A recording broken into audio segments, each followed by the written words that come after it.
Yeah. Let's bring in Matt Cooke, former teammate and former Canuck, into this conversation. Matt, thanks for joining us on Sportsnet 650 today. How are you, sir? I'm well, thanks. Thanks for having me on. No, we're glad to have you on. And I mean, number one, what went through your mind when you heard Henrik and Daniel Sedin are retiring at the end of this season?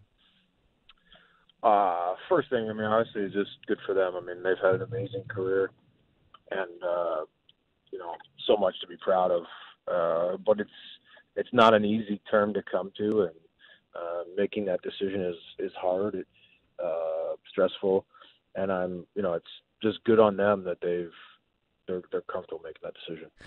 What is your first memory of Henrik and Daniel Sedin? When you first saw them on the ice, I mean, did you see them as players that you thought would end up being as good as they were, or did you look at them and say, man, these guys have a lot of work to do before they can be good players in the National Hockey League? Well, I mean, we were all kids when they first Mm-hmm. came, and I think the first impression I had of them was, how am I ever going to tell the two of them apart? I mean, I sat on, like, one of them sat on one side, and like it was Daniel was beside me, and Henrik was right beside him, and I was like, outside of them sitting in their stalls, there was no way I was going to be able to tell. But early on, they were quiet, they were shy, they stuck to their own. They had Marcus, obviously, Naslin around to help them adjust to the TSO, and I think that having those players to look up to and mentors helped them a lot. Understanding the game in North America a little bit better, and they came in and had success right away. And I was amazed at how well they knew where each other was, and initially thought it was luck, but eventually you could tell that they have a different mentality and a different sense of where each other is and how each other's going to play, and it suited them very well. And the other thing that I think was underrated about Henrik and Daniel Sedin, and maybe you can sort of talk about this a little bit, is the fact that how tough they were and how much punishment they took, yet they got up every single time and kept trucking along. Yeah, and especially early on, I mean, they were a little bit underdeveloped from a physical standpoint when they first came over, and I think that was a concern, but quickly realized that even when people, there was talk early first few years that if you took runs at them, they would go away, but they never did, and they kept coming, they kept playing, they kept skating, and give them a lot of credit. Over the years, they trained hard. There was a point when the two of them were top on the team in conditioning every year, and that's a credit to them, their commitment to being as good as they can be and working in the off season to make sure that they are.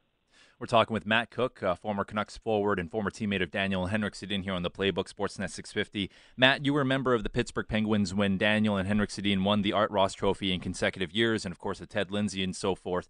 What were your teammates in Pittsburgh thinking and saying when they saw how dominant Daniel and Henrik were performing, and what were the reputations around the league, and what other players would just have to say watching these two execute the way they did? I think the biggest thing, I mean, obviously everyone knew they were good players. Sometimes they didn't get the accolades that maybe they should have, but they had a period of time where they were, like you said, probably top 5 or 6 forwards in the league. And I'm not sure that was capable apart from each other, but together they were just so amazing. I know there was stints when each one of them went through injury and the other one had success, but look at their stats. I mean, they're so close that I'm sure it'd be hard to find, majority of their points weren't together. And so it's just an amazing experience. People around the league have a lot of respect for them because, they didn't get involved in any of the after whistle stuff. Their focus was, whistle to whistle, and it showed. Yeah, I mean, can it be overstated how impressive that is? I mean, in their 18-year career, they never got involved in any controversy, whether it's on or off the ice, which is pretty rare these days with social media being everywhere, it seems. Sometimes athletes can get carried away and do silly things, and yet Henrik and Daniel, they've always been pretty much clean when it comes to who they are as people away from the game. Yeah, and that takes a lot of focus. It takes a lot of commitment, but it also speaks volume to their parents as well, and the upbringing that they had, and to their families, their current families, their wives and kids that have kept them, content and in a great spot mentally, for them to go out and be who they need to be, the athletes that they are on the ice, and that's super cool. We're talking to Matt Cooke here on Sportsnet 650 with Sat and John on the playbook. And I think back to the Detroit series as well. I mean, you guys had a 2-0 lead on the road. I think it was Daniel Sedin played well, Henrik Sedin both played well. And then, the series turned as well because, I mean, a lot of calls went the other way and things sort of changed. But was that sort of one of the moments you noticed them in a big moment in the playoffs where you're like, man, when these guys sort of start getting physical, more physically stronger and they get more confident, they can really do great things in the NHL?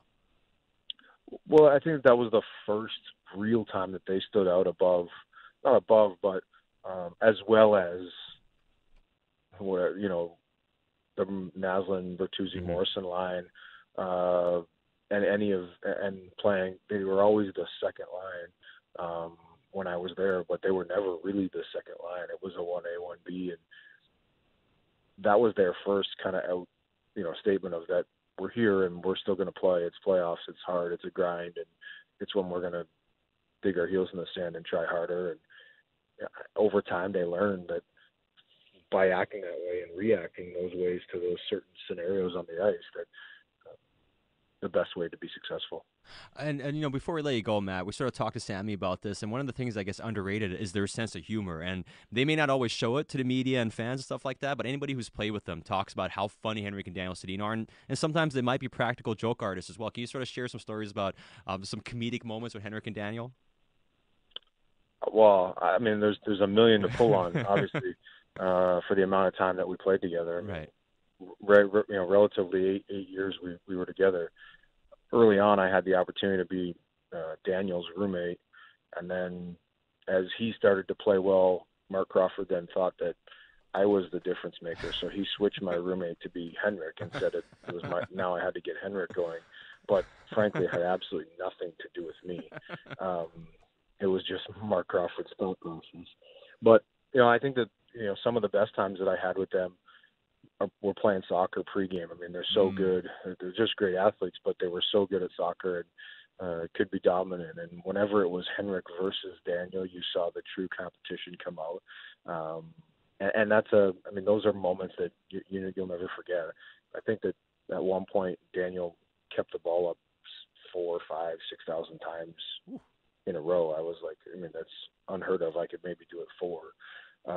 So it's just, just speaks to the talent that they are, and they're always like looking to have fun. They always invite everybody on the road. They had always wanted to go watch a basketball game when we were, in different cities or in a different sport, and always inviting and always making sure that they were a part of the group, which was amazing. It'll go down as a thing of legends. Their soccer skills and also their fitness levels. They would always come 1 and 2 when the team would do the fitness training every summer.